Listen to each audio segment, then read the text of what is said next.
Hey, everybody, welcome to Matt Connarton Unleashed AF. Yes, the online only version that is truly unfiltered, uncensored, and unleashed. And we are here. It is Sunday, August 17, 2025. Jenny is with me, of course. Hello. Greetings. You are not at the news table. That's for the I radio am show, not of at the course. news table. I am at my table. You're at My your table, creative yes. space. That's right. That's right. So, welcome everybody. A couple of things we want to talk about. Well, there's a big subject that we're going to get into in a few minutes, but we also, for those who do not know, Jenny, you have this article that has been published on Common Dreams. Yes, my first byline on Common Dreams. So I'm very excited about that. Unfortunately, it was a topic that I didn't ever expect I was going to have to deal with face to face. I think Are you there? Oh, yes, there it Yeah, I is. was grabbing the image of Yes, the yes, article. yes. This is something I never thought honestly, I never thought that I would ever be face to face with Nazis like this, Yeah. doing the whole salute and everything. But yeah, that happened right here in Concord, New Hampshire. And they came to intimidate us. We had planned a protest. I volunteered to help out. I was not one of the main organizers. The organizing group was actually 5051, Mm-hmm. the local New Hampshire group here. And they had planned this protest, got permits, the whole 9 yards. So we showed up to when we were supposed to, and we were starting to set things up for the rally that was supposed to happen like in about an hour or so after we'd gotten there. And no sooner did we show up and start unloading the cars, did not these guys march in their red shirts, which on the back apparently says, forgive me, Blood Tribe, black pants, red shirts, all of their faces completely covered. Can't see them except for the founder guy. He's the only one that didn't have his face covered. And that's the bald guy sitting there with the tattoos going down his face. And they started yelling hate with a megaphone. It said something like, the only thing good about New Hampshire's white people. It's the only thing good. And they were saying just nasty, nasty stuff. And we, it was like, we didn't engage them, but obviously we're not going to have this going on. So one of the organizers actually got the idea. She pulled her phone out and she started playing. There's a song about killing Nazis. So she played that. She played They Not Like Us. And that was fun to sing along to. Yeah. And then she played, I got to do that once before in DC. They played that and we were like pointing at them. You're not like us, which we did to these guys. You're not like us. We were not afraid of them. And they're basically there. They're trying to intimidate us, and they're also trying to recruit. They are on they want more people in their ranks, more white men in their ranks specifically. They had the whole Nazi flag, and then she also played Martin Luther King.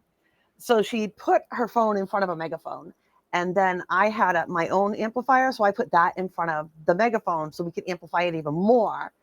And it made it very loud and kind of distorted and just literally drowned them out. Whatever the dude was saying in the megaphone wasn't getting very far because nobody could hear them. We were literally drowning them out, which was excellent. Yeah. Not engaging is important because that's what they want. Mm-hmm. They want you to engage. They want to incite something. Right. So you can't fall prey to that no matter how angry they make you, no matter what horrendous things they say about our fellow human beings. You can't go there. You just can't. So when they weren't getting obviously heard, they decided to line up because they weren't there for very long, mind you. I'm serious. We really drowned them out. And so they formed a line. So they were 2 by 2. And then they started a military march out of the state capitol, down the path, under the arches, out onto the main street, chanting, saying hateful things, trying to be like all military-esque. Although it was funny because when they first started trying to do their little military-esque moves, One of them went in the completely opposite direction, Yeah. which was rather amusing. So they lined up 2x2 and they're trying to, they're shouting their hate, and their photographers like trying to camera us as if that's going to be something intimidating. And I just pushed my camera right into his face. As he was pushing it into mine. Not like literally. We weren't literally. Like we kind of he stepped towards me, I stepped towards him, and then he walked off. But people were yelling at him, telling him to get out. None of these people are from here, by the way. They're not from New Hampshire. They came from other places. They literally marched there and did their hateful yelling and crap all the way down Main Street for a few blocks to where they had parked a U-Haul. But when they got about almost to where the U-Haul was, there was an altercation with a person who does live here. And I saw a video that showed 4 of them around this one man. And one of them punched that man in his back like 4 times. Another one of them pepper sprayed this man. And then they ran to their little U-Haul and jumped in the back of it. Police were there and drove off. Now, I don't know about you, but I am a little flabbergasted that the police let these people climb into a U-Haul and drive off.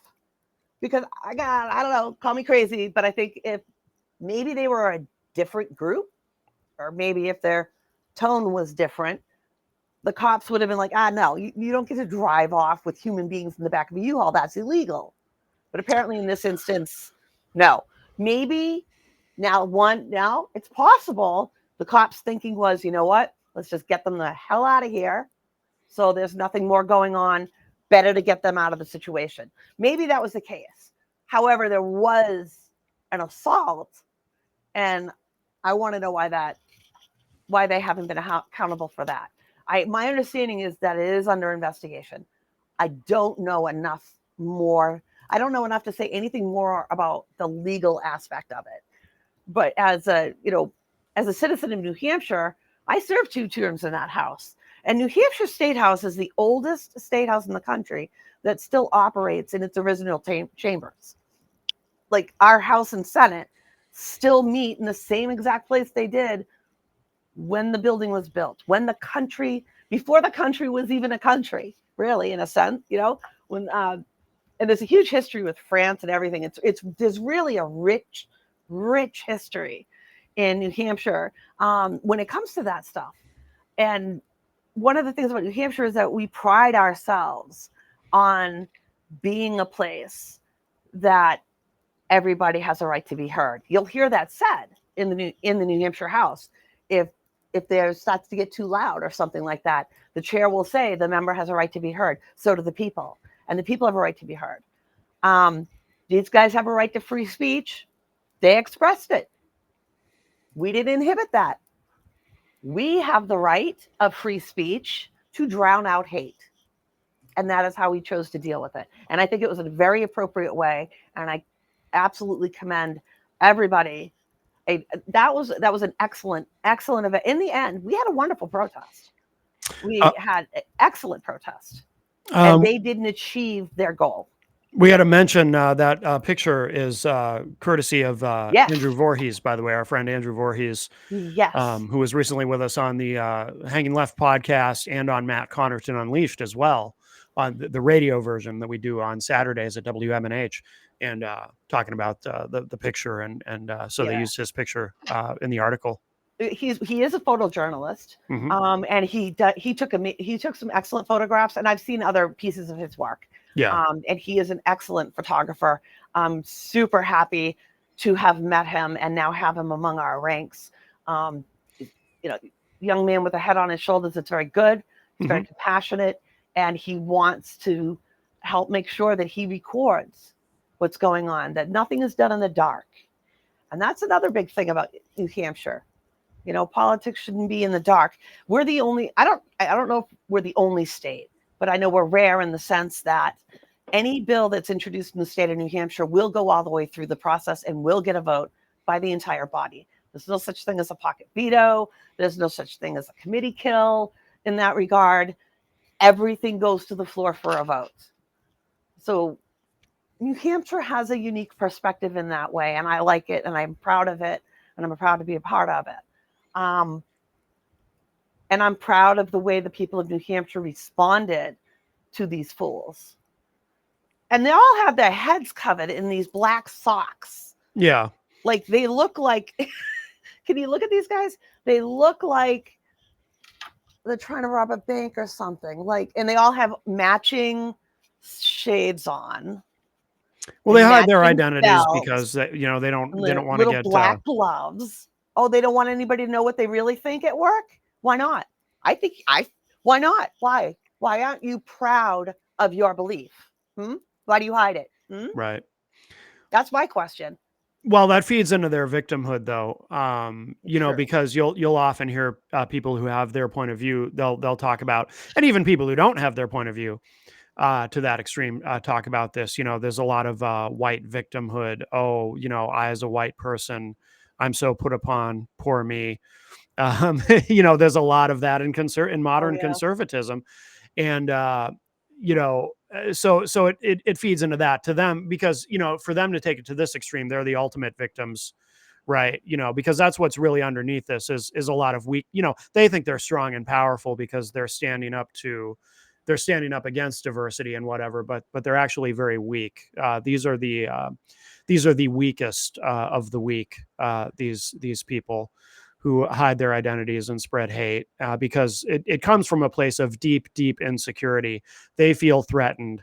They feel threatened living in a world that is not some sort of ethno state where everyone doesn't look and think and act exactly and speak exactly like them. They feel threatened by that.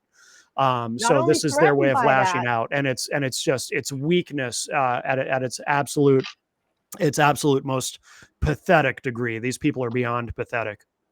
But in that same vein, remember, some of these people have money behind them, and those same people are doing things like doing gene editing to have whiter babies. Yeah. To have athletic babies. These are things that they are backing 100%. And that's something that should concern us. That's something that we should worry about, I believe. You know, I worry about Robert Kennedy being in charge of our nation's healthcare in Medicare, and he wants to put a data registry together of all autistic Americans. He believes they should all be in a database. Yeah. This is what we're going to have a database. Does that sound familiar to you? Yeah. You know what I mean? Bizarre. And the thing, I always wonder with these people, and I'd love to know what their answer would be to me. When they do their ancestry and that pie chart comes up and you're a mutt, because, you know, you're a little Scottish, a little Welsh, maybe a little Italian, maybe you're a mutt. You're genetically a mutt because your pie has got plenty of color. The vast majority of people, I believe this firmly, the vast majority of people in the United States who are white are most likely not as white as they think that they are. Correct. But you know, and the thing that, from my perspective, as an Ashkenazi Jew, now go look at some of the people in my family tree and their pie chart on Ancestry. It's one color. It's one color. So if you want to get down to genetic purity, right? Is it the pie chart that's one color? Or is it the pie chart that's a little purple, a little green, a little blue, a little gray, a little this, a little Spanish, a little that? Because that's what their pie charts look like. Well, the other thing too is, and nobody really mentions this part, but this is another reason why these people are so dumb, and they're just shoveling shit against the tide, because obviously you can't stop diversity.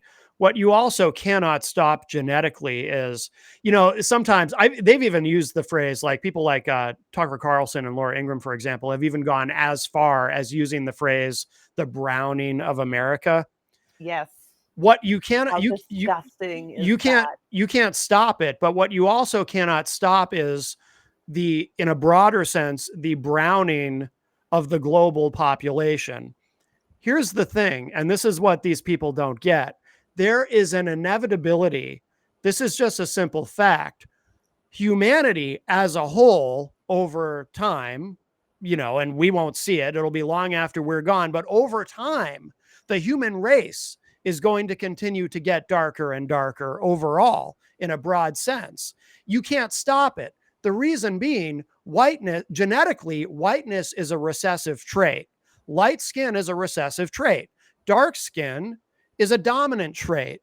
So that is why when two people have a child, typically, if one of them is white and one of them is black, the child is going to have darker skin. So the white ethno state that these people fantasize about, it's never going to happen. Not just because of diversity, but because just genetically the global population is going to get darker over time. So again, everything that these people put their energy into is so, not only is it harmful and destructive and hateful, it's completely pointless. There's no point to any of it. It's so bizarre. I'm going to completely disagree with you in an aspect that I believe they do know it. They do see it. And that's exactly what they're trying to stop. Well, no, I agree with you. That is what they're trying to stop. But I don't think they. But what I'm saying though is they're going to be able to stop it either. But what I'm saying is they're too dumb to realize you cannot possibly, like I said, shoveling shit against the tide. You can't stop the ocean. You can't stop, the genetic inevitability of what is already happening, what has been happening, what will continue to happen. They're so just consumed with their own hate. They can't think logically and realize not only is what they're doing hateful, but it's also completely pointless. The pointlessness of it, they're oblivious to it. And, well, from our perspective, absolutely. But yeah. I think that if they would be happy to have we'll talk about that. Actually, I don't want to get too much into the weeds on that because we're going to talk about some of that stuff a little bit later. But now put the fact that this is what's going on and now it's in government. Robert Kennedy was very clear with his beliefs that the COVID-19 illness was bioengineered to kill everybody but Jewish people and the Chinese. Mm-hmm. So, yeah. And then he went further to state that vaccine mandates are worse than Anne Frank's persecution. I know. And I can give you the citations. We can, actually the citations are in my article if you want to go look at it. Yeah. On Common Dreams. If you go to Common Dreams, you'll see my article there, and you can go to the links and you can see the information to back it up that these facts that I'm telling you are real and true. The video of RFK Jr., he's at a dinner or so he's sitting at a table with group of people, and he's very clear in that belief. Yeah. And these are the people that are now running the country and are in very key positions. Yeah. And we should be very concerned about that. And I'm very concerned about anybody who would say these are the same Nazis. And I'm not calling them Nazis, by the way, because they are Nazis. And they are literal Nazis. Like, look at the picture. Ask them yourselves. They're Nazis. They're proud. Yeah, they were doing the Steve Kyle and everything. Yeah. I had somebody attack me for saying that. Of course. And I just want to be very clear that they were Nazis. Well, yeah. I mean, anytime you post anything like that, there's always going to be people who just, I make fun of them. I say, because they'll tell you, oh no, that's a hateful ideology and I don't agree with it, and they're bad people. And then they go, and then they see on social media, they'll say, yeah, no, I hate Nazis. They're terrible. Oh, wait a minute. Oh, Nazis are being criticized on social media. Oh shit, I got to get on there and defend these Nazis. It's like, what do you? Oh, I don't agree with them, but Oh, but I don't think Yeah. they should be criticized for any reason. I got to defend these Nazis. So, we have a president who said they're very fine people. And these are the same people who marched through the streets of Charlottesville chanting, Jews will not replace us. Matter of fact, if you watch the video of that, there is a man that will show up in that video, and his nickname is the Crying Nazi. Oh, yeah, Christopher And he Cantwell. is from New Hampshire. Yeah, our New Hampshire friends are quite familiar with Christopher Cantwell, yes. Yes, he was from New Hampshire. He's actually in federal prison for something entirely different, I think. Oh, is he? He fell off my radar. I have no idea. I think he ended up in jail, but don't quote me on that part. But the video literally saying Jews will not replace us, the very fine people that Trump was referring to. And there's the guy. So, yeah, forgive me if I'm a bit concerned that the president of the United States thinks that people who say Jews should not replace us and thinks that I should, not exist in this world are very fine people. And that the Secretary of Health and Human Services, buys into this. So can you blame me for having some concerns when Nazis start showing up in broad daylight in front of our state house, marching down the street, and then assault somebody in broad daylight, and then they climb into a back of a truck, drive off? Yeah. Can you, and then we got now. Okay, so add to that pie, this German-esque pie of things that are piling up, the fact that we now have an executive order that says that you can take people and put them in jail for being homeless, take people and force them into a mental health facility. And even if they really do need mental health, if there's no bed, then put them in jail and hold them indefinitely. That's a thing now. Can we take anything more out of the German playbook?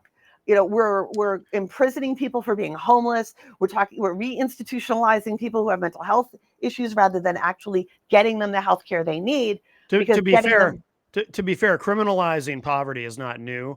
It's just being taken to a new extreme. But it's not new. I mean, I know. You're right. Many cities have found ways to punish people for being poor. Our own city here in Manchester. If you get caught being homeless on a park with a tent or looking like you're sleeping there, they can give you a ticket now because, being homeless and isn't obvious you don't have money bad enough. I'm not going to give you a ticket. Then when you don't pay your ticket, you start racking up stuff for that. So then you can get a bench warrant because you didn't pay your ticket. So now you get arrested the next time you're caught being homeless. And that's right here in our city. That already exists. That already exists right here in our city. So this is a nationwide decree to jail people who are homeless and who have mental health issues or force them into a institution. I got to say something about this that nobody ever brings up, but this is well documented. I don't know why. This is one of those things that nobody ever brings up, and I don't know why, but I like to say this whenever this subject comes up for people who don't know. There's a large percentage, estimates vary, but there is a large percentage of homeless people in this country, and wherever you're watching or listening to this in your city or here in Manchester where we are, there's a percentage of homeless people who are veterans. Why do I mention that? Because the Veterans Administration, while it does very well for some people, a lot of people fall through the cracks. A lot of people end up homeless because they have to take pain medication that they get through the VA because of what happened to them during their military service, serving our country. And then one day they get cut off and they have to resort to street drugs, and it becomes, and they just fall down the hole, and then they wind up homeless. Add to that the fact that they've also recently cut veteran services on mental health, and they've literally taken mental health clinicians and put them in a telemarketing-like room, where they're all talking to clients openly in this room, like telemarketers do. But I'm bringing this up for a very specific reason, because there's a particular look. People who like to bash homeless people, who like to make fun of them, who like to talk about them as though they're trash that just needs to be swept away somewhere. they tend to be of a certain political ideology, right? You know, you don't hear liberals talking that way. But the same people who are the cruelest in their condemnation of people who are homeless are typically the same people who like to wrap themselves in the flag, who like to act like they're more patriotic than the rest of us, and who love to talk about how important it is to honor and support and take care of veterans. So I want the people who do that. I want the people who think it's cool to kick, hopefully not literally, but figuratively, or perhaps they fantasize about kicking them literally, homeless people when they're down. Just understand something. You might be talking about a veteran when you do that. So anyone who thinks it's cool to be assholes to homeless people, just understand you might be assholes to people who served their country. And then, because we have a long history of discarding people when they leave the military and not giving them the help and support that they need, and that is well documented.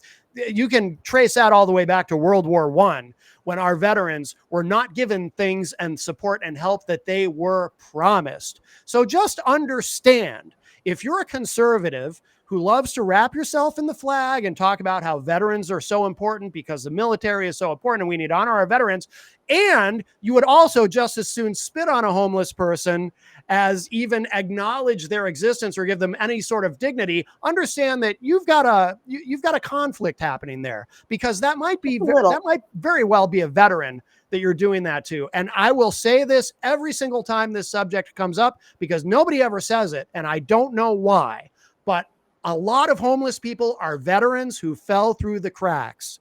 So, you know, people who just mistreat them, you know, I understand if you don't want to give them money, I don't give them money. Okay. I don't have a lot of extra money to just be given out to people, but I would never disrespect a homeless person. I would never talk down to them. I would never be mean to them, and nothing like that.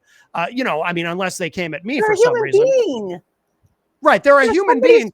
Child. Number one, they're a human being. How old they are. And you don't know their story. You don't know how they got there. You don't know what happened to them. But part of that too is also, just so you know, conservatives who think it's cool to go around shitting on homeless people, that homeless person that you think is a piece of shit, they might be a veteran who fell through the cracks. And we all know veterans who fell through the cracks. So just something to consider. Yeah, and then when I was an EMT, I can tell you I responded to a number of veterans who needed help and who fell through the cracks and who the VA didn't take care of.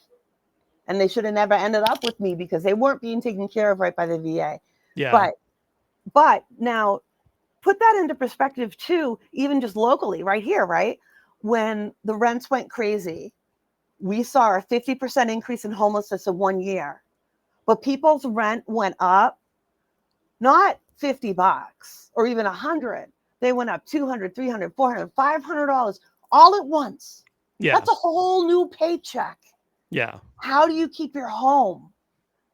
Right. And when that's why you only got the one or two jobs you're already working. You can't just make the money come out of thin air. You got to come from somewhere. Like when it happened with us, I cut my infusions. I started rationing my care. But I was lucky enough to be able to do that, right? Like I was lucky that I could do that and not end up homeless, because I was scared that's where we were going to go. And that happened to so many people. Yeah. And it's happening more and more every day, because you look at everything that's getting built up, these apartments all across the country. I don't care where you live. Where my parents are, same thing. These apartments that are getting built are so expensive that the average person can't necessarily afford it. And more people are ending up homeless every single day. Not because they're lazy, not because they don't have a job and a paycheck, but because they can't afford to actually live someplace, because greed has gotten so out of control in this country. Well, we need, by the way, hello to Miriam Banish, who joins us online. Hi, Miriam. We need to do what Isaac. I see Isaac in there too. Whatever it takes for a national push for, and it's probably never going to happen, but whatever it takes for a tremendous national push for more affordable housing, I say offer the biggest tax break in the world to anyone who wants to build an apartment complex that is for affordable working class people. Really affordable. Just do it. Just do whatever it takes, because this is a problem that's been building up. And you're right. And homelessness is been lack on of a housing does this. Yeah, homelessness has been on a huge increase across the country. So, yeah, whatever you have to do, to fix it. And the Republican Party is never going to do it because they don't give a shit, and the Democratic Party is too incompetent to have No, they're even bothered to have seen this coming. So they've not done a damn thing about it either. So no, what they're doing is actually increasing more the wage gap between the average working family and these one percenters. Like he's all the tax cuts for people who make a ton of money are still in effect. yeah, But the subsidies that were going to the exchange so people could afford health insurance, instead of it being $800, $900, $1,000 a month for health insurance, go to the exchange and be able to get it for maybe $100 because of a subsidy. Those are not getting renewed. That's gone. Mm-hmm. So next year, you might see up to a 50% increase in your health care premium just to have health insurance off the exchange. Mm-hmm. That they're doing to us, to yep. the average working. The working people are paying more taxes than these rich fucks ever pay. Yeah, of course. And there's so many of them. Trump even said, use the loopholes. If it's there, he's going to jump through it. Years ago, remember he said that. And all they're doing is making that even worse, right? We're not investing in housing. We're not investing in transportation. We're not investing in our own infrastructure. We're building concentration camps. We're spending millions of dollars flying people out of this country who were working hard, paying taxes. They literally took an ice cream man out of his truck, who was the ice cream man of this community for over 20 some odd years, didn't have a single solitary run-in with the police ever, was here legally, had permission to work because he paid taxes, had his green card and everything. And that's the thing that I feel like people don't necessarily grasp. The people that are getting kicked out of this country aren't the worst of the worst. They're not criminals that are on the lam hiding because, right. But they're literally taking people away and saying, we're revoking your green card. Yeah, they're changing the rules. And they're even talking, we're going to revoke your naturalized citizenship. Right. They're changing the rules in the middle of the game just to get people out, because they know that the base loves that. Becoming an American citizen is not necessarily something you get to keep. Yeah. You can lose it on a whim of a signature, not a legislative action, not something that went through the system through Congress like it's supposed to in a democracy, but by a signature. Well, fortunately, it does look like, in terms of ending birthright citizenship, it looks like Trump has hit a wall as far as that goes. But hopefully that would make him not a citizen. His parents were immigrants. That would make him not a citizen. He's first generation. Is that true? Makes no sense I didn't know that. Yes. Oh. Yes. His mother, I think, was born in Scotland. Yeah, he was born here, not his parent. Well, the rules wouldn't apply to him anyway, because they, MAGA thinks he was chosen by God. And we're not going to raise the minimum wage. You can't go against God. What's it at, 7? I think federal minimum wage. $7.25. It's been at $7.25 for as long as I can remember. $7.25 is the minimum that you can pay somebody. So you can't make enough money to actually rent an apartment. Or if you can rent an apartment, you can't eat. Nobody can live on $7.25. And when you allow somebody who makes $25 million a year to pay his worker $7 and then bitch because his worker needs food stamps so they can actually have some food, and they're on a healthcare subsidy. Why? Because the rich prick won't pay him a livable wage. Yeah. And that all of this plays in. I mean, to bring it back to where we were, since I know we're going to move on to something else, but, this call to make America great again is absolutely un-American. It's absolutely un-American. And it encourages people like these blood tribe Nazis to show up at capitals like ours and try to intimidate people and to assault somebody down the street and spray somebody with pepper spray. That's what they do. Right. And they're going to win unless all of us stand up. And you know, that's my call to action. I need you to join me. I can't do this on my own. It's going to take all of us to save our democracy at this point and to make sure that people like these don't win in the long run. Yeah. Yeah, agreed. Let's see. Cyclone Descent joins us in the chat room and says, "Good afternoon, hashtag Matt and hashtag Jen. We are a singing group quartet, man band quintet." I assume they're from Greensboro, North Carolina. I think you might be right. I see Isaac Banks in there as well. Yes. Hi, Isaac. All righty. Oh, we just heard about what's going on. This Trump dude, we say. Yes. We've missed our friends in Greensboro. I know, it's been a bit. Hey, well, they're usually there. They're usually there on Saturday mornings during the radio show, but we just don't get to their comments. But very good. Very good. So the other the big thing that we wanted to discuss today, this would be the main event, as we say on the Tough Bumps podcast, which I'm going to be doing with Eric later. But yeah, Doug Wilson, this guy who I didn't even really know about until recently, but apparently he is Pete. You know why? Pete Hegseth. What's that? You know why? Because you're not a woman. Well, Pete Hegseth, who is, of course, our Secretary of Defense, is a member of Doug Wilson's church. And I guess recently shared out, I should grab the, grab the video here of we could play the AP story. Defense Secretary Pete Hegseth recently made headlines when he shared a CNN video on social media about the Communion of Reformed Evangelical Churches, an arch-conservative network of Christian congregations where he's a member. The video included its pastors arguing women should not have the right to vote.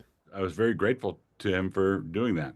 He didn't just repost it like, oh, here's an interesting thing that these weird people are doing. He reposted it, and he himself said, all of Christ for all of life, which is the tagline that we use. So now, by the way, if Pete Hegseth had said, this is an interesting thing that these weird people are doing, that would have been appropriate, but he did not say that. He seems to be expressing support for Pastor Wilson. And again, what's that? It's more than that. More than that, yeah. So it's more than that because that statement that he made. Yeah. That statement is not just like something he's pulling out of thin air. That statement refers to the belief that first we get the Christian nation, then we get the Christian concept, then we go for the world. They want a Christian world. The ultimate end game is to convert everybody. Right. A little more. I'm not making reposting it and saying amen at some level. Pastor Doug Wilson, the network's co-founder, is no stranger to controversy with his church's embrace of patriarchy and Christian nationalism. They are a network of over 130 churches and have recently opened a new church in Washington, D.C., with Hegseth attending its first Sunday service. This is the first time we've had connections with as many people in national government as we do now, but this is not an ecclesiastical lobbying effort where we're trying to meet important people. We're trying to give some of these people an opportunity to meet with God. Wilson's church and the wider network believe and practice the idea. I would like a chance to meet with God. I mean, I have questions. Like I've always wondered, what does he look like? And does he have a long white beard? That men and women have different roles, and women should not hold church leadership positions. My wife votes. My daughters vote. If people rush to conclusions from what they heard on the CNN piece, that's a sad thing. At the same time, I think that the 19th Amendment was a bad idea, and I had no problem with how Pastor Jared answered the question. I would support that. Our issue is not a problem with the enfranchisement of women. Our problem is with the disenfranchisement of the household. Now, just to clarify what he means, his position and the position of the church is that there should be one vote per household. And of course, the person casting the vote would be the head of the household. And I think we all know when we refer to the head of the household, we know who Pastor Wilson has in mind, right? Men. That's right. If it's That's not too right. clear. Wilson would prefer Only the U.S. men. follow his church's example. So in our church elections, households vote, and that includes some women as heads of households. But ordinarily, when you have a conservative Christian But only when family, her husband's the head of dead. the household is the husband and father, and he's the one who casts the vote. But he's voting on behalf of the whole household. The issue is not keeping females from voting. The issue for us is we want households to have a say. There is a little bit of a loophole in there for him because, because I think in a separate piece in a longer video, or it might even been because we did watch the piece on CNN, which, by the way, Doug Wilson did acknowledge that he thought it was fair. He did actually think that applauded them. that it was fair. Yeah. It was fair and balanced because they did present all sides. But the loophole being, see, he can say we're not saying we oppose women voting because he sort of acknowledges that not every household, so for example, if you have a household where there's a mom, but the father has passed away, for example. That's what he said. Yeah. If you're a widow, you get to vote. So that's why he gets to say that. That's why he can say, well, we're not opposed to women voting. What's that? There's no divorce in that kind of Christianity. Well, that's true, but if somebody died, like if you watch the full CNN, and they also have an extended version. If you go on YouTube, there's the full 30-minute version that has all. But they interview a couple of the heads of his church, and they reiterate the belief that men are in charge, women are subservient. And if that's not enough for you to believe it, they then go to a couple. And the woman openly says, I am subservient to him. That she's submissive. She used the word submissive, that she's submissive to him. Yeah. And that is part of the control and this crazy Christianity, right? Where as a woman, you are less than the man. You're not as smart as the man. God didn't build you to carry this load, this weight. Don't let your husband handle the household difficulty things. You keep the house, you raise the kid, but you don't make decisions. You can have an opinion, but the ultimate decision is made by the man. Right. And it is, and as a woman, I was once married for a very long time. And there was a time in my life when I had converted to Christianity and believed in a very strict Christianity. In a strict version of it. We should just be clear, just to be fair. I don't think a majority of Christians actually would follow what Doug Wilson is saying. But Pete said, but a high-ranking member of our government does, and that's why we're talking about this. Just to be clear. Yeah, because I want people to, like, this is it's like getting infected with something, right? And you, as a woman, you firmly believe that you're doing what God is telling you to do, and you want to go to heaven, right? So I believed that if I wasn't a godly woman, I wouldn't get to see the people that I loved again. I was very attached to that idea of being able to see the people that I loved who died.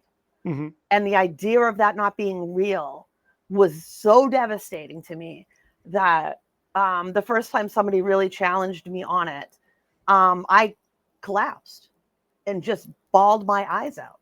And it was like, but if you're right, there's nothing. If I'm right, I get to be with the people I love. Yeah. So any suffering that I am enduring in this world is required of me to get the reward of going to heaven. So whenever my husband had done or said or made certain rules or whatever that I followed, That's where it was coming from. Mm-hmm. And it was a very, very strong. I was a Sunday school teacher. We went to church every Sunday.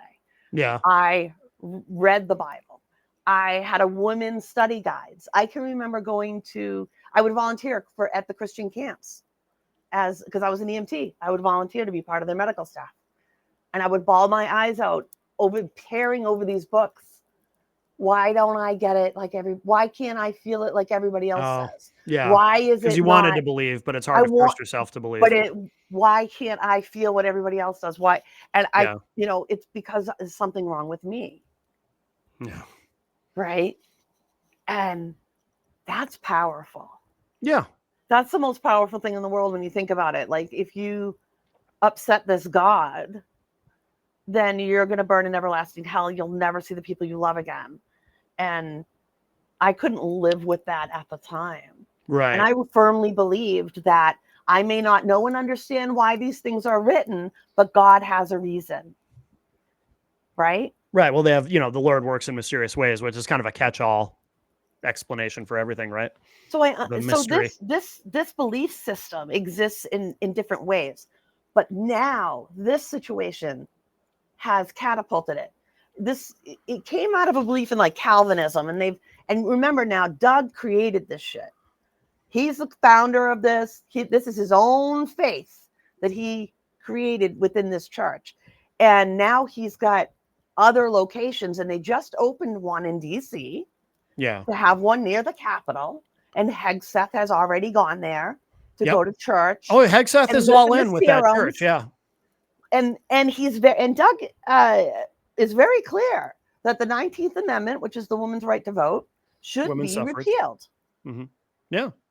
Women should not have the right to vote. He says that it was a mistake to have ever given the woman the right to vote. So put the religion, those beliefs, and now put this stuff stacking up, right? We're going to get rid of women's rights. Men are going to rule the world. Only men in leadership. That's a biggie too.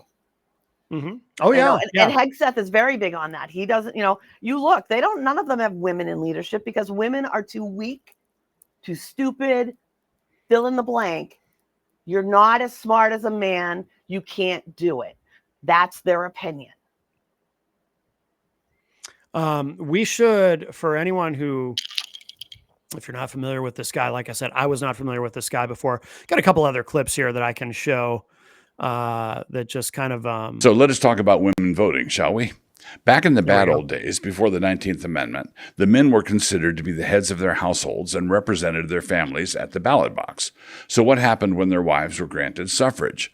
Let us take a typical presidential election to illustrate it, using the first one in 1920 after women's suffrage was accomplished, the election between Warren Harding and James Cox. If both the husband and wife vote for Harding, say, then what you have done is simply multiply the number of total votes cast for him by 2. And if the husband votes for Harding, say, and the wife votes for Cox, then what you've done is cancel out the voice of that particular household. Upon discovering how they were each going to vote, what would be the harm if the two of them just stayed home for a quiet dinner together in order to cancel out one another's vote that way? Where was the great progress supposed to be located? He's really reaching to make this argument. He interchanges the word household for man. Yeah. Remember that. Every time he uses the word household, it's about the man.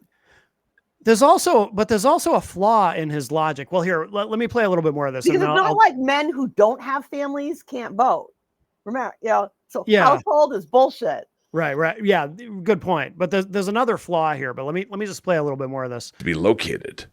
The net effect of women's suffrage was not an advance in women's rights, but rather part of a push to replace covenanted entities, like families, with raw individualism. An overweening state greatly prefers governing an atomistic populace, where each individual is like a BB thrown into an electoral sack. There's no structural rigidity to it, especially after laxity in the law concerning porn, pot, and poker has now greased all the BBs. Nothing coheres anymore. In the older system, the people were grouped in molecules, Burke's little platoons, some of them quite complex, and molecular societies are much more capable of resisting the demands of statism. So the suffrage movement was actually not taking up the cause of women, but rather was part of a long-sustained war on the family. The nadir of this kind of thinking says that a decision to abort a child is a decision between a woman and her doctor. The father of the child is stripped of any legal ability to protect the life of his own legitimate child. We need to retrace all of our steps in order to discover how a travesty like that could ever happen. And when we do, we discover that a lot of it started at Seneca Falls.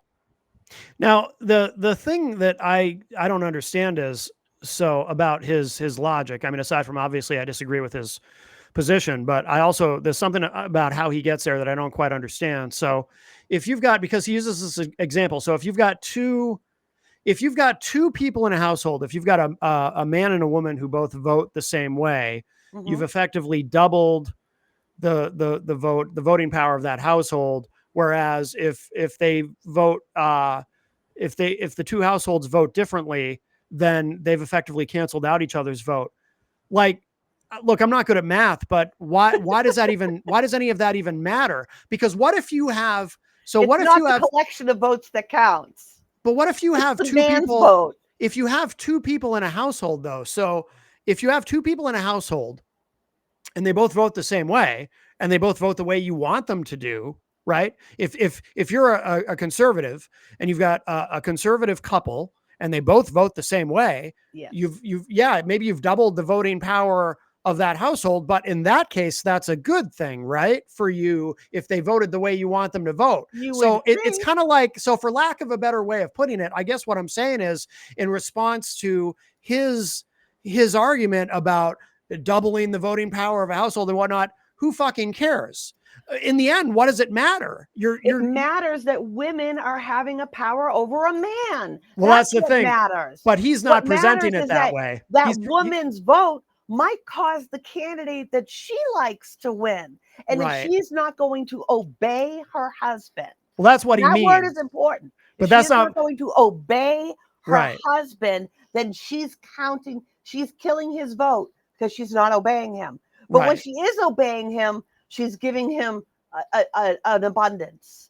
But we don't want to allow either one of those. Right. We only want the men to vote. Remember, he doesn't say that a man who doesn't have a wife and kids can't vote. Right. Of course. He says household vote. A man is a household. A woman is not anything, right?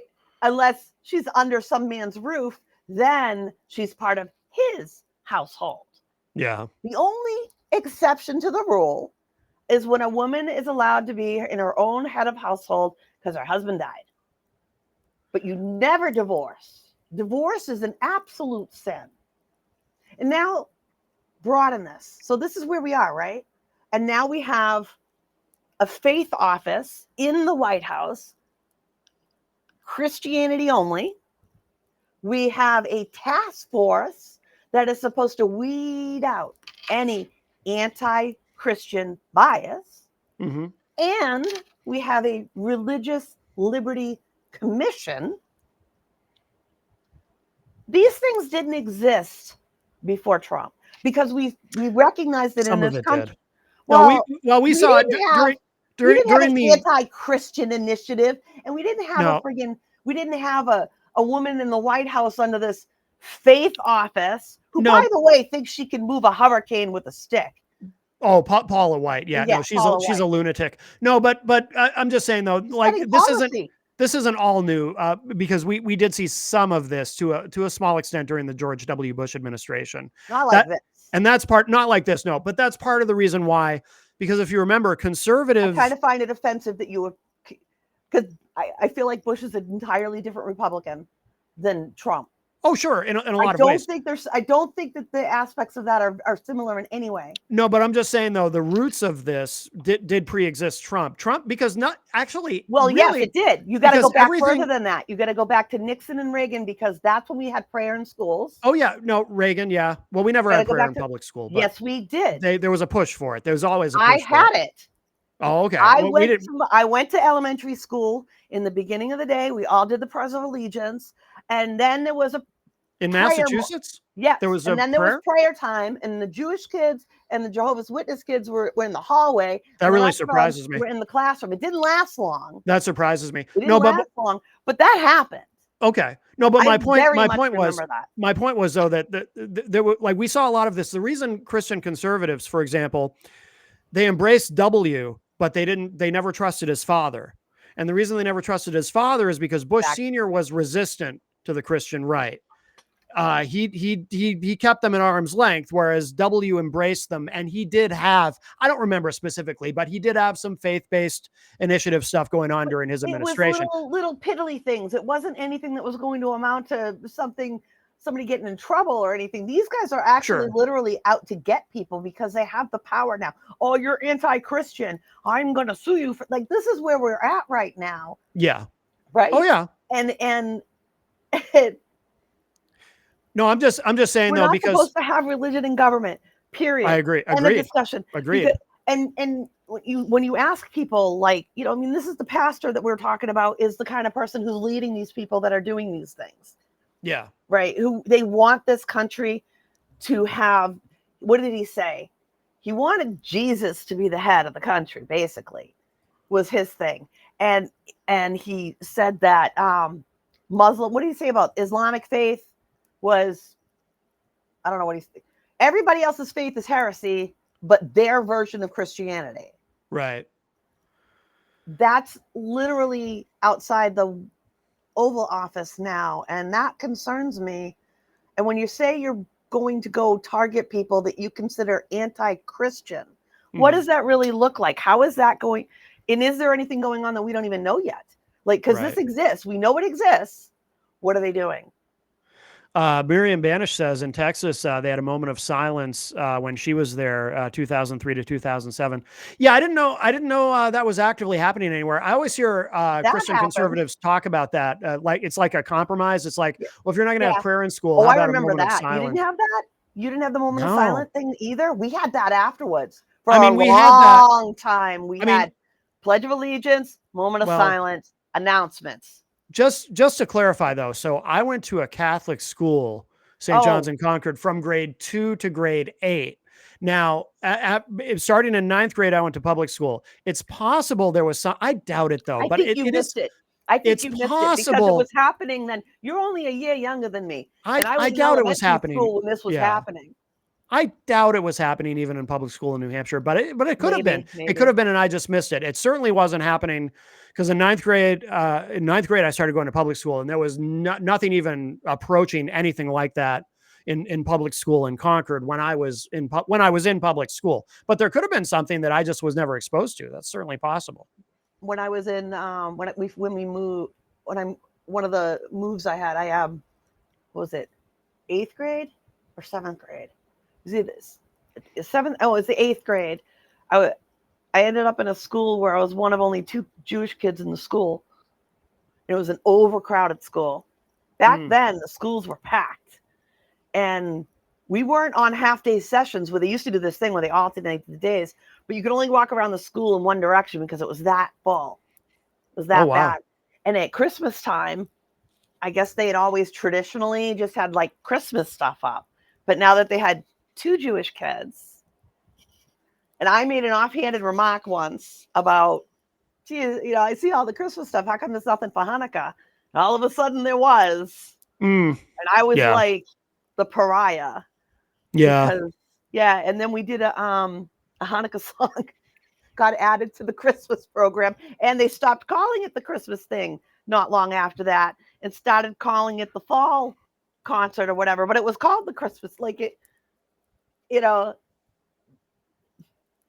I think about that stuff and how uncomfortable it was. And then we moved so far past that, people expressing themselves and having their own face. And now here we are, and all of that progress is being completely stripped away, piece by piece.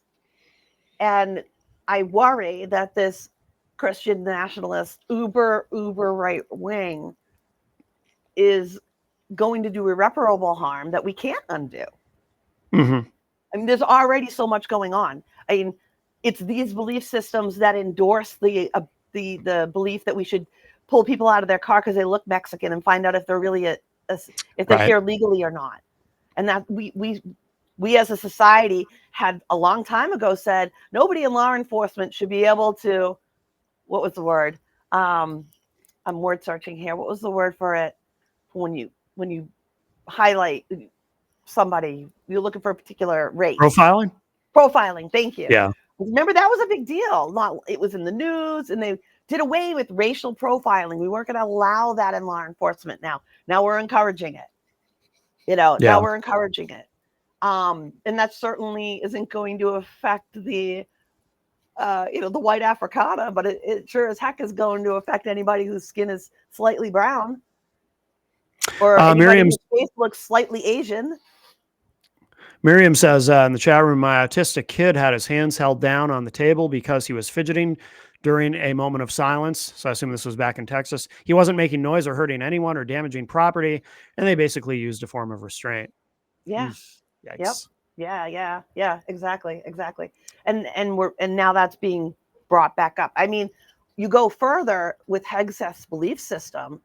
They believed that not just they want the Constitution is one thing, but they want the 10 Commandments in every classroom. Mm-hmm. Yeah. And they want prayer in every classroom. And every day should start with that.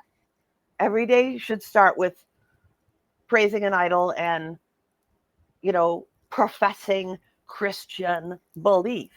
His version of, I want to clarify that, their version of Christianity, because there are a lot of good Christians out there that don't have these belief systems.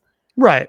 Who don't believe that a woman should be stripped of her individuality and be melded under the man in her household, be it her father, her brother, her husband.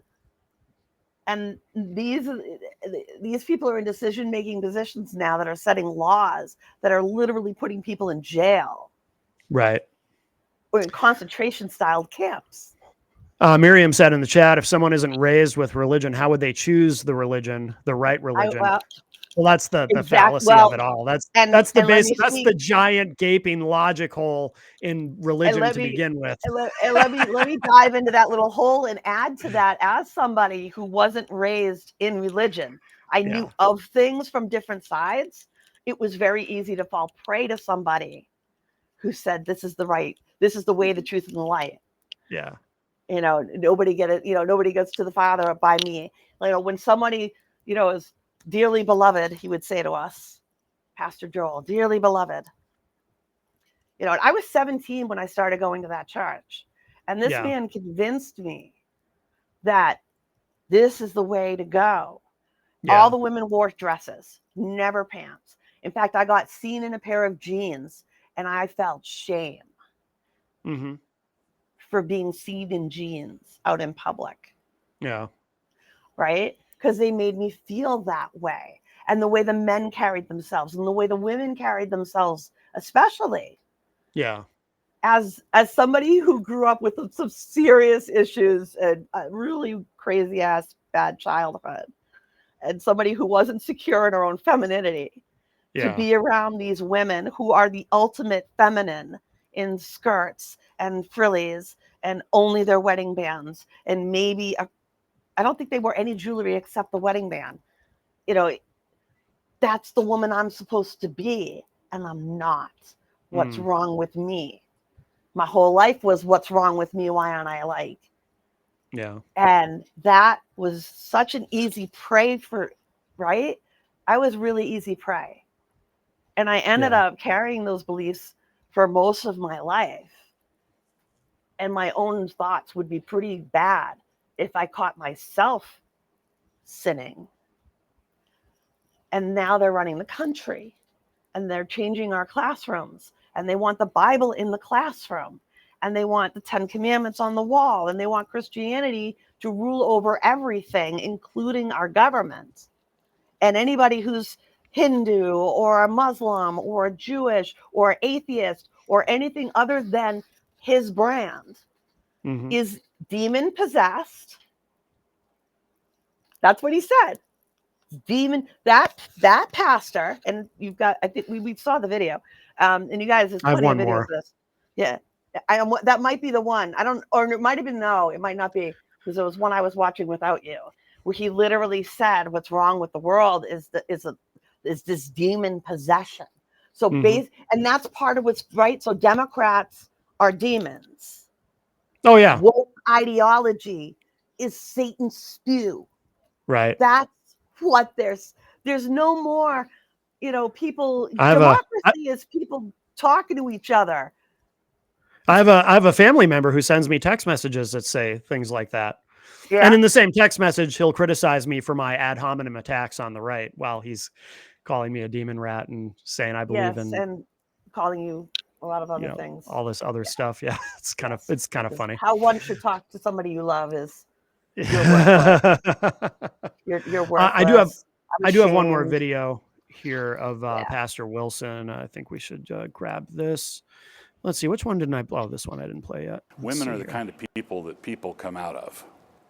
So you just think they're meant to have babies? That's well, it. They're just a vessel. No, it doesn't take any talent to simply reproduce biologically. The wife and mother, who is the chief executive of the home, is entrusted with 3 or 4 or 5 eternal souls. I'm here as a working. By the way, notice he said 3 or 4 or 5. Did you catch that? Yes, I did. Because a big part of their deal is have as many children as possible. Yes. Have as many children as possible. Yes. That's a big part of the correct children. Now we got to give birth to the right children. Not the wrong exactly. Children. That's why you have to get anybody who's brown out of the country. Right. That must be what it is. Yeah. That's my theory anyway. Why we're rounding up human beings based on what they look like. Right. A mom of 3. Good for you. Is that an issue? No. No, it's not automatically an issue. Christchurch senior pastor Doug Wilson is the leader of a Christian nationalist movement that believes in a patriarchal society where men are dominant and women are expected to submit to their husbands. Josh and Amy Prince, along with their 4 kids, moved from Washington State to Moscow, Idaho, where Wilson's movement is based. Do you see Amy as your equal? Yes and no. In the sense that we're both saved by grace, we're absolutely on equal footing. But we have very different purposes, God-given. But do you see yourself as the head of the household, as the man? He is the head of our household. Yes, and I do submit to him. So like moving here was ultimately your decision. Yes. That's a great example. Wilson says in his vision of a Christian society, women as individuals shouldn't be able to vote. His fellow pastors Jared Longshore and Toby Sumter agree. In my ideal society, we would vote as households. And I would ordinarily be the one that would cast the vote, but I would cast the vote having discussed it with my household. Really? Oh, yeah, I trust you. Right. I trust about it. We talked about it. Yeah, we discussed it. Yeah. What if there's your wife doesn't want to vote for the same person as you? Right. Well, then that's a great opportunity for a good discussion. There are some who have gone so far because he's still going to vote his way. They want the 19th Amendment repealed. I would support that. And I'd support it on the basis that the atomization that comes with our current system is not good for humans. And Wilson, a veteran himself, is unapologetic about his view that women shouldn't be in certain leadership or combat roles. Looking at the leadership page for Christ Church, it's all men. Do you accept women in leadership roles in the church and in government? In the church, no. Why? Because the Bible says not to. Well, that's not what happens in the Bible. Women do lead all the time. Progressive faith leader Reverend Jennifer Butler is concerned about Wilson's growing influence. He is rapidly gaining in power. He has hundreds of churches established around the country. They actually literally want to take over towns and cities, and they have access to this administration. Wilson's highest level connection to the administration is Defense Secretary Pete Hegseth. It's not organizationally tied to us, but it's the kind of thing we love to see. For his part, Hegseth has publicly praised Wilson. Now we're standing on the shoulders of a generation later, the Doug Wilsons and the other. Oh, so there you go. So yeah, he's so this isn't something where we're just making assumptions or. No, we're literally repeating what these people are saying. Like they're not hiding their crap anymore. It's out. And Hegseth is all in. Hegseth is all in. The pots they used to say only behind closed doors are out in the open now because they feel emboldened and they have the power and they're getting away with it. Yeah. Unless, Miriam says, I was raised vaguely Protestant and my dad was agnostic. My mom left when, my mom felt we should be free to choose what to believe. So I tried a few things. It was empowering. And what I found was that I didn't need it to be a good person. I like Unitarian Universalists because the idea is that the community is there to help you discover that best path for you. Now there's a story out of this Doug Wilson church. And you guys can look it up on your own. The story that I read, and I'm just repeating what I read, is that he had a member in his church who was a pedophile. And Miriam was just saying, yeah. He had worked with this man who repented and was forgiven. And then the church helped him find a wife. Yeah. And then they had a baby boy who he then assaulted the baby boy. And then he went to the church and confessed that he assaulted a baby boy. And because he confessed and repented, he was forgiven. Oh, good.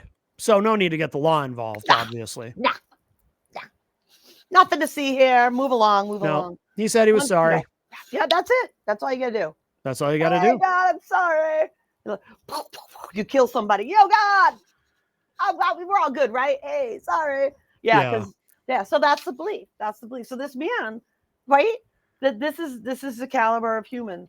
And if you in The Handmaid's Tale, nothing in The Handmaid's Tale that Atwood wrote was not something that had happened or is happening in this world. Every aspect of the society that she wrote about are things that actually happen, and in The Handmaid's Tale, men can do no wrong, and they still have their proclivities, their kinks, right? There's a place in the book where it's called Jezebels, where the commanders, the men, go and sleep with whatever woman is being kept there, who is a sex slave. And then they go home to their dutiful wives and thump the Bible. That is what I see here. These Bible thumping, holier than thou bastards who dehumanize their women and their daughters. And anybody who doesn't believe their way is a demon. You're either demon possessed, he said, or I don't know if it was ignorant or something. But he basically believes that anybody that doesn't believe the way he does is because they're demon possessed. Right. Like for reals. Yeah. Like they really do think that. So when they hurt somebody, they think they're hurting this demon. Yeah, that's it's a good workaround. Yeah. Yep. That's not about the hue. It's a demon. Right. He calls women cunts, harlots. Yep. Women are not supposed to be in charge because also they're devious. Oh. Remember the apple? Oh, yes. Women are devious. That's where it all started, and right? have a penchant for the evil side. Remember the snake? That must be where the word evil comes from, Eve. Never thought of that before. Actually, I have to look that one up. I'm not sure. Yeah, I never thought of that till now. But when you really get into those belief systems, it is very powerful and very dangerous. And now it's being wielded against anybody who isn't one of them. Yep. Anybody who isn't going to toe the line of one of them. Like if you're not the white heterosexual male that they want you to be, if you're supporting them, they're going to have you to dinner. Oh yeah. Ask a few people who are from Cuba how they feel about that, who had dinners with the Republicans down there. Vote for us. We're going to give you back your nation. And now you can see videos of them crying. Cubans in Florida. Because they voted for Trump. They believed everything they said. And now their loved ones are being deported. Yep. I don't have any sympathy for them, just for the record. But I'm just saying, this is how these people operate. Yeah. Oh, you're a black man? Come on in. Come on, honey. Just make sure you marry your own kind. Because if you think that doesn't exist in this type of church, you're wrong. Of course it does. does. You're wrong. Yeah. It totally does. Absolutely. And anybody who's not them is not equal to them. Think of a caste system, because that's basically what we're being set up into now. The uber elites are running everything. They're getting the tax breaks. They get shit tons of tax dollars. Mm-hmm. I mean, hardworking people, citizens and non-citizens, get money taken out of their paychecks long before they ever see a dime. Mm-hmm. And that money is now going into the pockets of the people that we're talking about. Mm-hmm. And they're going into the CEOs of these companies that make $20 million a year annual salary, never mind their perks and bonuses. Who the fuck needs $20 million a year to live? Well, not only that, but look at people like Doug Wilson. You know, he lives very well. He's a very wealthy man. A lot of these religious leaders are very, very wealthy. That's why I you know, and again, I'll these churches, some of these churches are $1 million church, multi-million-dollar churches. And you know, I get, and again, I get accused by a family member of being anti-Christian when I say this stuff, but it's like, I'm actually not anti-Christian. I think Gandhi was right. You know, when Gandhi, I can never get the exact quote right, when he said it's not your Christ I don't like, it's your Christians I don't like because they're so unlike your Christ. Or as a friend of mine used to paraphrase, I have a friend who passed away a few years ago, but he used to say, his version of that was, Christianity is a great idea. Somebody should actually try it. Because, you know, these people so blatantly, so flagrantly, I call it ironic Christianity, you know, which is this version of Christianity where you say you love Christ and he's your savior, while actively having as little to do as possible with anything Christ actually said or taught, and or trying Christ-like behaviors. Yeah, exactly. That's why, you know, I'm pretty skeptical about all of it, because I don't think any of these people actually. What does Jesus say? For I was a stranger in your land, and you fed me. For I was a stranger. There's a whole section of the Bible, and Jesus says, you know, you fed me, you clothed me, you housed me, you did right by me. And then he goes after the people on the other side, and he says, for I was a stranger in your land, and you did not feed me, and you did not clothe me. Yeah. And he casts them down because they're not the real Christian. The real Christian is the one who brought them in. The real Christian is the one that goes over to the poor and feeds them and clothes them. And here's the kicker for you, okay? The whole thing about government is doesn't want to do charity things. You know, we shouldn't have food stamps. We should have churches with food banks. That's the answer. We shouldn't have free things because the churches will do it. These are the churches, and they're not doing it.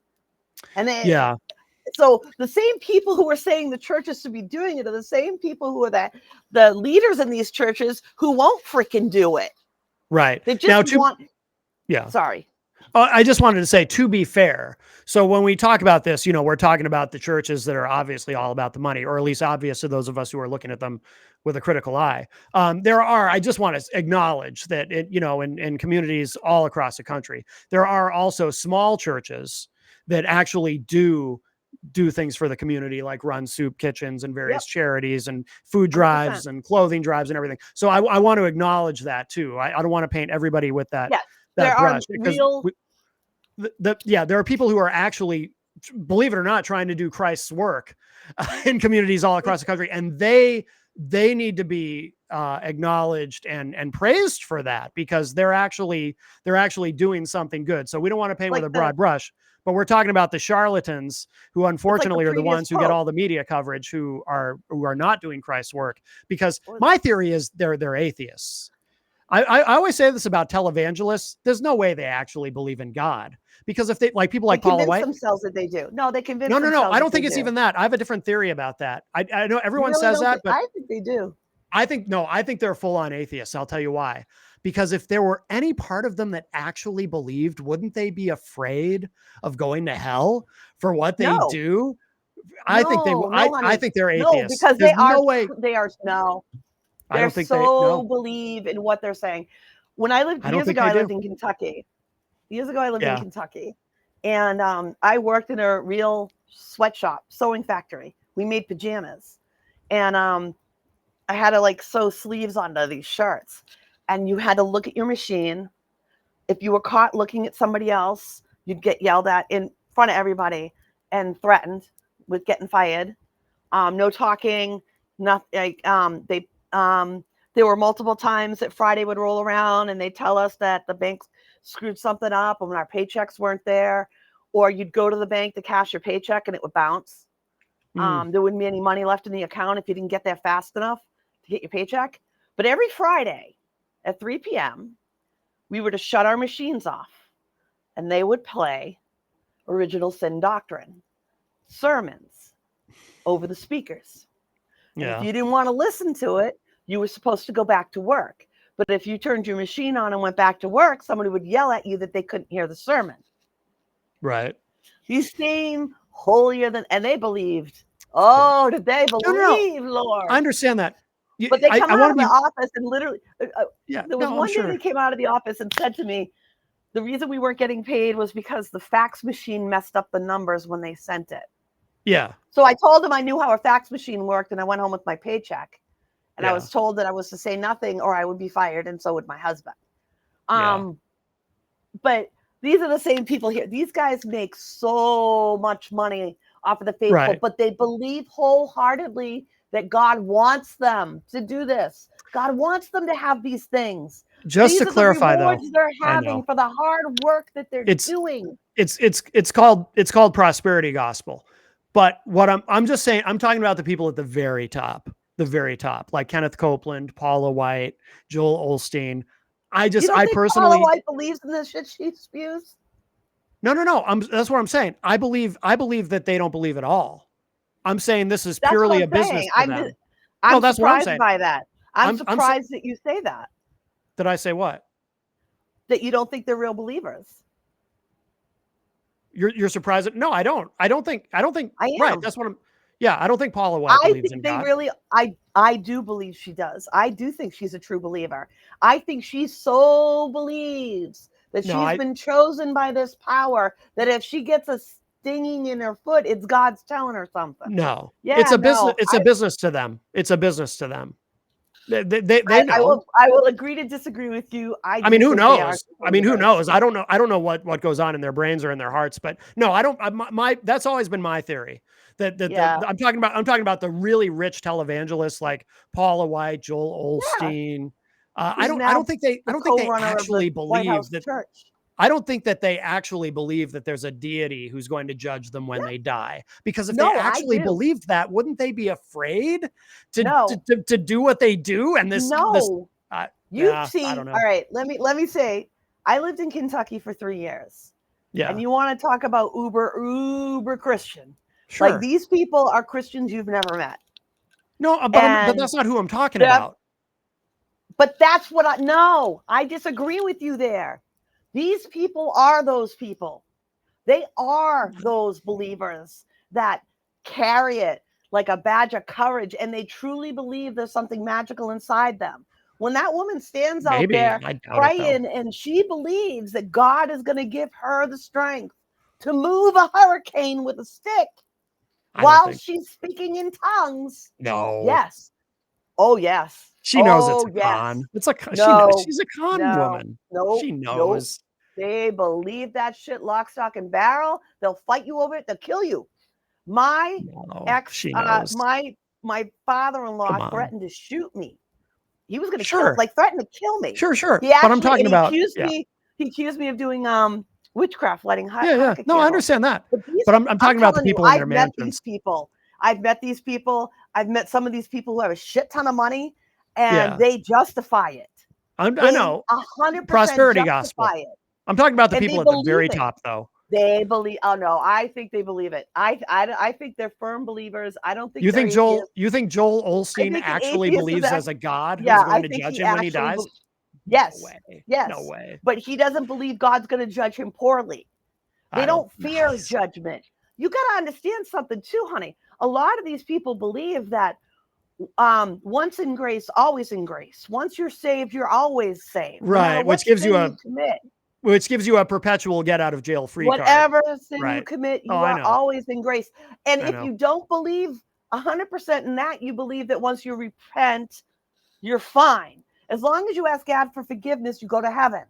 So no matter what you do, even if you come to believe that something you did was wrong, as long as you prayed on it and turned it over to God, left it on the altar, Well, you're so okay. do you believe that Trump actually believes all of his own No. bullshit, or is this a con? No. See, I apply the Trump- same. See, I look at Trump as the same way I look at these televangelists, because I also know that Trump is a con man, and he's just conned millions of people who are gullible enough to believe, and he found, to buy into the con. He tapped in and realized he how uses much their power there template. is. Yeah, exactly. it's the same template. And how much power there is in that. Because if they stand in front of you with the Bible, preaching gospel, and preaching gospel means you're saying anything godly. Yeah. So Trump standing there with the Bible and saying something godly is God. This is God moving through him. So they believe it locks. That's why he can't do anything wrong, because God is directing it all, Right. and there's a plan for it.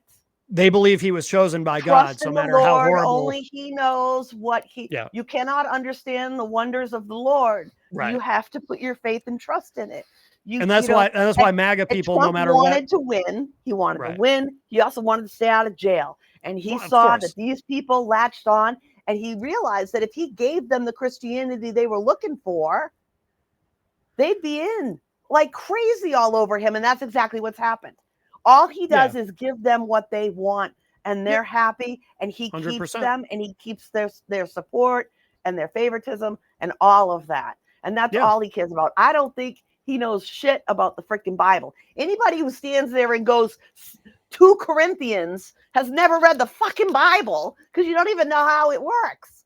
Well, my favorite clip of all time was when the upside down. No, when who was it? John Heilman and who was the other guy? Rob Halperin. This was back during the 2016 campaign when they asked him after a debate, was he, if he had a specific passage in the Bible, and he's like, oh no, I like all of it. And they asked him, well, are you more of an Old Testament guy or a New Testament guy? And he goes, well, I think I like them both equally. And it's like, he's so obvious. And yet these Christian conservatives, they're so easily conned by him. And they also, latch on very much to New Testament only. Old Testament was done away with God, was fulfilled by Jesus. So you follow the New Testament. The Old Testament isn't needed anymore. Well, but the Old Testament's the one. But they go to the Old Testament when it's convenient. This works. Of course, they validate shit. They'll validate stories or whatever using the Old Testament, but that's not how you live by. You live by what's in the New Testament and what Jesus said. So we're not doing burnt offerings. No, they don't do that. Carrying a Torah skull. We move to Sundays instead of Saturdays. Yeah, but they don't give a shit about. They don't give a shit about Jesus either, though. Like they don't. I mean, they love him and they accept him as a savior, but they don't actually care about anything he said or did. Oh, they do. They believe it. I'm living a godly life by following Jesus's teachings. But they don't, though. They don't. They believe they are. They firmly 100% believe they are. I think they believe it. I think they kind of treat Jesus like he's like the drunk uncle at Thanksgiving. Like, we love him. He's part of the family. But if Jesus wants to just go to bed now and not say anything else crazy, like, you should take care of poor people or not let children starve or something. We've had enough of that, Jesus. Why don't you just go on up to bed? Just skip those parts that are inconvenient. Well, yeah, of course. I'm not. It's all inconvenient. They twist. Take any section of scripture, hand it to 10 Christians, and they're all going to come up with they'll come up with 10 different versions of what they think it says. Well, yeah, because it's based on whatever they want it to be. Exactly. Yeah. Exactly. I'll justify my belief. I'll find a verse that justifies this one fits me. And that's how it works. I can justify anything I want to believe. Look at Doug believes that slavery was good for people.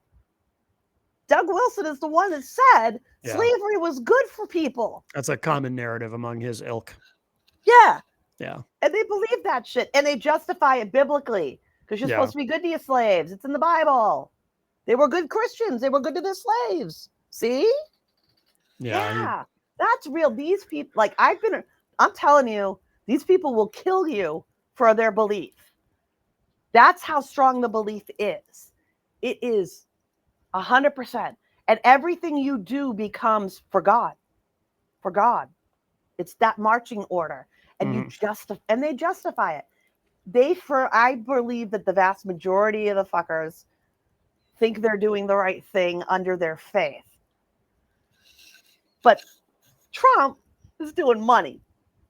Hegseth, I think he might be fucked up and truly believe this shit because he's been a part of it long before he was in Trump's orbit. He's been a part of this a long time. Yeah. He took the portrait down of the first Black woman to become I think it was an admiral. I didn't know that. He took stuff down in the Pentagon that had to do with women. Okay. If it was a woman, somebody who was gay or somebody who was transgender, it got scrubbed. Because remember, when he first started scrubbing shit, the dumbass scrubbed the Enola Gay. Because it had the word gay in it. The word gay in it. They scrubbed. Too woke. Too woke. But see, woke is now also making a building accessible for a disabled person to get in. Oh, yeah. Well, anything, they don't even know what the word means. Just anything they don't like is woke. It's woke. And all Democrats are demons. Yep. I miss the days when people politically could disagree, but debate one another, work for the greater good of our country. Yeah. Because I don't want Trump to fail. He fails, my country fails. Well, I want my country to prosper. You want your country to succeed. Yeah. Exactly. But what we're undoing decades of good works. Mm-hmm. Pulling special ed kids out of school and reinstitutionalizing them. Why are we doing this? Because they don't want kids to know how to work with disabled people, or they just want to I swear they want to take anybody who's disabled or special needs and just lock them away in a facility, because if you can't make the money and you can't serve them, you have no purpose on this earth for them. And these rich pricks live in a different world than us. You and I and all of probably 90% of probably all of our listeners don't live in the same world of these people. They don't shop in the grocery store like you do. They don't go to the same clothing stores that you do. They don't drive the way they don't do anything the way you do. Things are laid out for them because they're that rich. They set it up ahead of time. Yeah. And we have a greed issue in this country. That's what we have. When a healthcare CEO makes $25 million a year, or even $1 million a year, but you're going to raise the premiums and you're taking away dental care from people on Medicare because they use too much of it, the insurance they paid for, but because they use too much of it, because you don't have the money for their care, but you have money for multi-million-dollar salaries and payouts and 2 private jets. Because you won't fly with the peasants. These are the people running the country. On that part with you, I do agree. But I do think that Paula White is a real believer. Trump, no. Hegseth, no, Trump definitely not. He's a believer. Hegseth, I think he's a believer. Hegseth, yeah. And Paula White, I think she's a believer. It's a business. I think she is. No way. It's a business. All right. But yeah. Well, should we just about an hour and a half? Should we put a button on this one? I think we can put a button on this one. You want to remind people about your article? Yes. My article is up on Common Dreams, and I have not put a link onto my website, but I will do that today.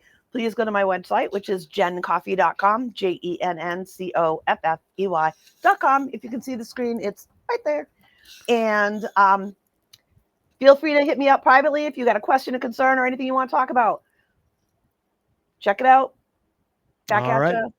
All right. Very good. Very good. See you on the other side. And by the way, everybody, please check out this weekend's radio show, the radio edition of the show, of course, we do every Saturday at WMNH 95.3 FM. Of course, this version of the program has no direct affiliation with the radio station. This is a completely separate venture, the AF version of MCU. But we did have a great radio show this week. We had Superbug, New Age Phonograph, and Jamdemic on the show. And we had a great time, a lot of great music, and I love really it. enjoyed.